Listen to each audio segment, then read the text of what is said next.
Lots of history being made today. And the U.S. presidential inauguration means more opportunities for political discourse. And of course, there are right and wrong ways to go about that. So how can you best handle situations if conversations turn to politics today? Eric Rittmeyer is a former U.S. Marine and an expert on both emotional intelligence and/or mental toughness. He's joining us with some tips for handling this. Thanks for joining us this morning.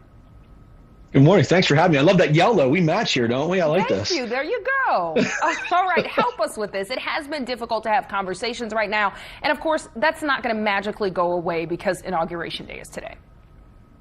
It's not, unfortunately. So what we're living in right now is this nation that we're just intoxicated in emotion, meaning that we're so overcome with emotion that we're incapable of logical thought processes.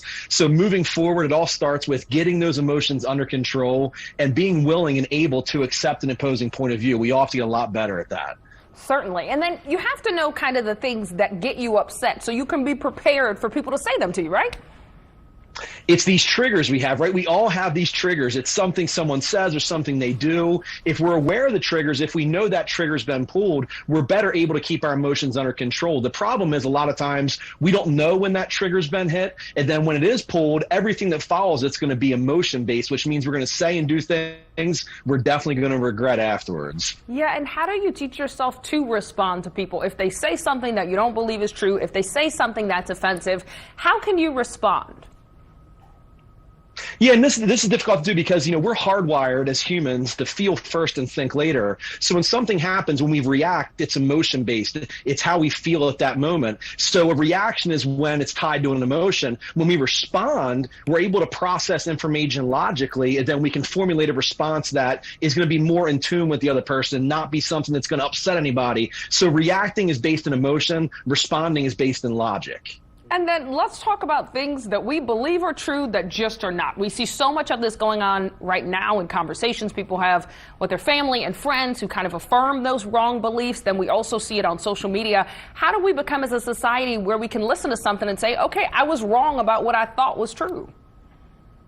Emphasis on listen, right? So as a society now, we're listening with the intent to reply, not with the intent to understand. So we listen just long enough to formulate our response. Then once we have the response, everything after that becomes Charlie Brown talk. So we have to get a lot better at listening, and we also have to get better at suspending our disbeliefs. We have to be willing to set those things aside, hear that person out. At the end of the day, we don't have to agree. We just want to make the other person feel like, I heard you, I understand you. I disagree with you, but I at least heard what you're saying. Sure. And then I know you want to talk about your emotions not being hijacked. I think we all know someone where you go, oh, don't mention this around him or her, right? They're going to get so upset.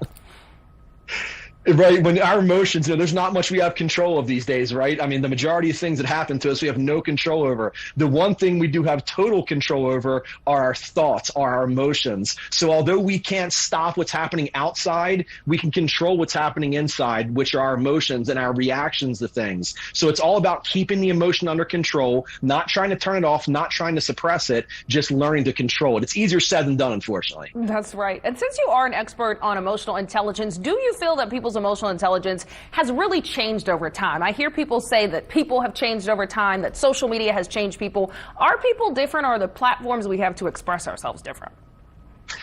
And I don't know that emotional intelligence change. I feel like there's just such a lack of it. You know, I feel like our nation right now, IQ and EQ are inversely related. So I feel like the higher IQ someone is, the lower EQ they are. The problem is we have no training on this. We're not taught emotional intelligence skills. So we go through school, we memorize, regurgitate, we get thrown out into the workforce. Somebody says something we don't like. We don't have any tools on how to respond to them. So what do? We get angry, we get aggressive, we get very mad at these people. We have to teach, especially our kids, emotional intelligence skills so they can handle adversity and deal with people they don't agree with. All right, Eric Rittmeyer, thank you so much for joining us this morning. I see you've got your book right behind you, The Emotional Marine. We'll tell everybody to read that for more information on this. Thank you for having me. Have a wonderful day. I appreciate it. All right, thanks.